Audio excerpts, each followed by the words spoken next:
మా హయాంలోనే 25,000 ఉద్యోగాలు మా హయాంలోనే ఇవ్వడం జరిగింది. మనం చూస్తే ఇంకా దాదాపుగా ఈ కానిస్టేబుల్ పోస్టులు ఉన్నాయండి, దాదాపుగా 10-12,000 పోస్టులు కూడా తీయడం జరిగింది. ఇవన్నీ కూడా కలుపుకుంటే 2 లక్షల పైగా మీరు ఉద్యోగం ఇవ్వడం జరిగింది. మరి ఎంఎస్సి ఎంఈ ఏదైతే చిన్నపాటి మిశ్రమ పరిశ్రమలు ఏవైతే ఉన్నాయో మరి పారిశ్రామికవేత్తలుగా ఎదిగే క్రమంలో వాటిల్లో కూడా ఎంఎస్సి ఎంఈ దీని ద్వారా దాదాపుగా 35 లక్షల ఉద్యోగాలు కూడా జగన్మోహన్ రెడ్డి గారు క్రియేట్ చేసి ఇవ్వడం జరిగింది. కానీ చూస్తే 3 ప్రాంతాలు కూడా ఇందులో వెంకటేశ్వరరావు గారు చెప్తున్నట్టుగా 3 ప్రాంతాలు కూడా అభివృద్ధిని సమగ్రంగా మరి ఉండాలి. 3 ప్రాంతం ఏదైతే వికేంద్రీకరణ ద్వారాగానే రాష్ట్రం అభివృద్ధి చెందుతుందో ఒక విధానంతో మరి 3 రాష్ట్రాలన్నీ తెరపెట్టి అక్కడ అమరావతి అవనండి, ఇటు వైజాగ్ అవనండి, ఉన్నాయండి. 3 ప్రాంతాలు కూడా సమానంగా అభివృద్ధి చెందాలనే ఒక ఉద్దేశంతో జగన్మోహన్ రెడ్డి గారు తీసుకున్న విషయం ఎంత సాహసోపేతమైనటువంటిది. సో ఆ విధంగానే నిధులు కేటాయించారు. ఆ విధంగానే ఆర్థిక రాజధానిగా వైజాగ్ కూడా తీసుకెళ్లి పెట్టుబడులు కూడా ఎక్కువగా ఆకర్షించే కంపెనీలను కూడా వైజాగ్ వచ్చేటట్టుగా జగన్మోహన్ రెడ్డి గారు ఆ రోజు మరి చర్యలు తీసుకున్నారు. అదే అంటారు ఆదాయ గ్రూప్ ఆఫ్ ఇండస్ట్రీ అందరూ కూడా మరి ఆదాయ కంపెనీ వాళ్ళు ఆ రోజున ఆదాయ అమ్మని మరి మన రాష్ట్రంలో పెట్టుబడులు పెడితే లక్ష్మణరావు గారు నిజంగా జగన్మోహన్ రెడ్డి గారు అన్ని ప్రాంతాల వైపు తీసుకుంటే అన్ని ప్రాంత ప్రజలు ఎందుకు మిమ్మల్ని యాక్సెప్ట్ చేయలేదు?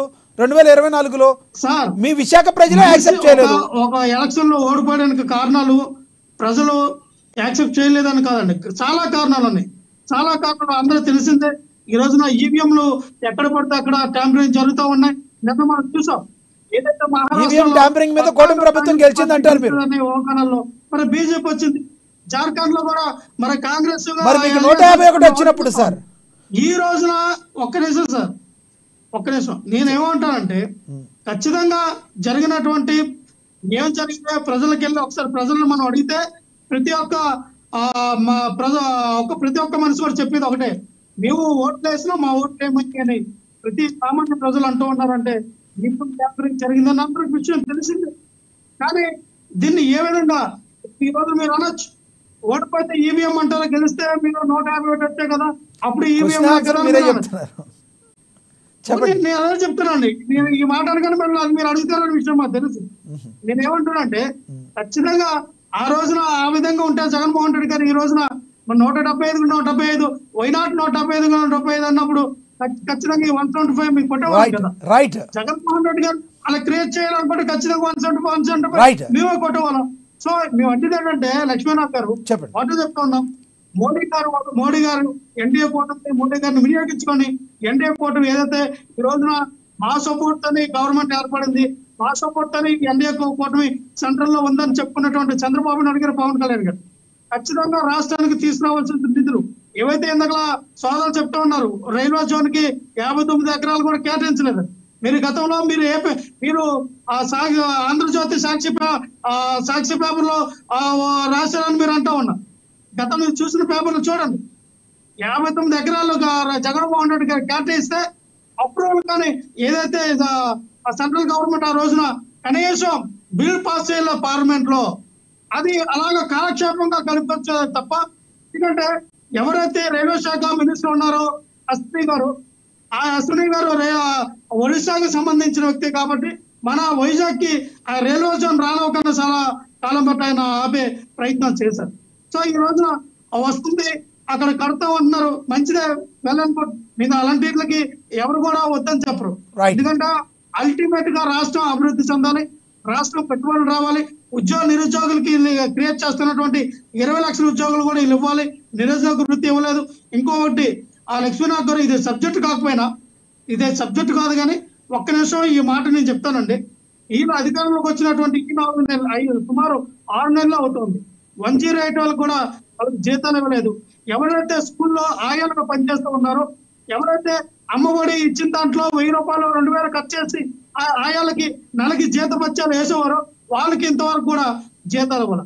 ఎవరైతే మా గ్రామాన్ని పరిశుభ్రంగా ఉండాలని స్వచ్ఛ భారత్ అని అప్పుడు మోడీ గారు తీసుకొచ్చినటువంటి గ్రామంలో స్వీపర్స్ ఉన్నారండి, వాళ్ళకు కూడా ఇంతవరకు రూపాయి రాలా.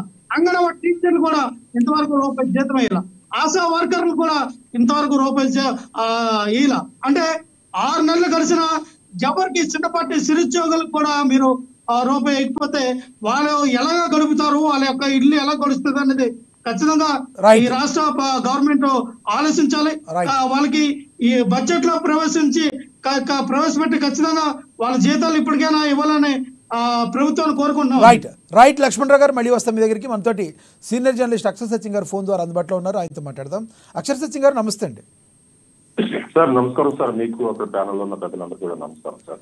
అక్షర్ సత్యం గారు, విశాఖ ఏదైతే టూర్ ఉందో ప్రధాని గారిది రద్దయింది, వాతావరణ ప్రభావం వల్ల నిర్ణయం తీసుకోవడం జరిగింది. అయితే ఎన్డీపీసీ ఏదైతే ఉందో దానికి వర్చువల్గా ఆయన హాజరయ్యే అవకాశం అయితే కనబడుతుందని తెలుస్తుంది.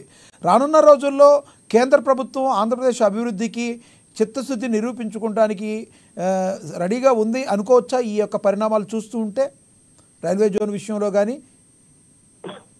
సార్ ఇప్పుడు పెద్దలు సోదరులు వెంకటేష్ గారు కానీ, లేదా వివేక్ గారు కానీ, లక్ష్మణరావు గారు కానీ అందరూ అన్ని చర్చించారు కానీ అసలు సబ్జెక్ట్కి సంబంధించి ఎవరో చర్చించలేదు. ఉప్పు ఉందా అంటే చింతపండు ఉందా, చింతపండు ఉందంటే ఉప్పు ఉందా అన్నట్టుగా సమాధానం చెప్పారు. కానీ లక్ష్మణరావు గారు అయితే జీతాల గురించి మాట్లాడారు. అసలు సబ్జెక్ట్ ఏంటన్నది కూడా మర్చిపోయినట్టు కనిపిస్తుంది. అసలు ఆంధ్రప్రదేశ్ కి ముఖ్యమైన ప్రధానమైన చెప్పాలి. దీనికి ఎవరు కారకులు అంటే సార్, కాంగ్రెస్ గవర్నమెంట్, సోనియా గాంధీ నేతృత్వంలో Congress government, BJP government, Chandrababu Naidu గారు, పవన్ కళ్యాణ్ గారు, చంద్రబాబు నాయుడు గారు, జగన్మోహన్ రెడ్డి గారు, ఓటర్లు ఓటేసి గెలిపిస్తున్న ప్రజలు ఓటర్లు కూడా రెస్పాన్సిబుల్ సార్. అయితే పవన్ కళ్యాణ్ గారు 2019 ఎన్నికల కంటే ముందు దాన్ని గలమెత్తడానికి ప్రయత్నించారు, తిరగబాటానికి ప్రయత్నించారు, పోరాటానికి ప్రయత్నించారు. అయితే ప్రజలు ఆయన ఓడించి కూర్చోబెట్టారు. ఒక్క సీట్ కూడా గెలవకుండా కూర్చోబెట్టడంతో ఆయన తన గలాన్ని మార్చుకోవాల్సిన పరిస్థితులు దాపరికించినవి. అందులో అయితే అది గతం అండి. విశాఖ గురించి చెప్తున్నారు, విశాఖ స్టీల్ ప్లాంట్ గురించి చెప్తున్నారు. స్టీల్ ప్లాంట్ గురించి చెప్తున్నారు మీరు.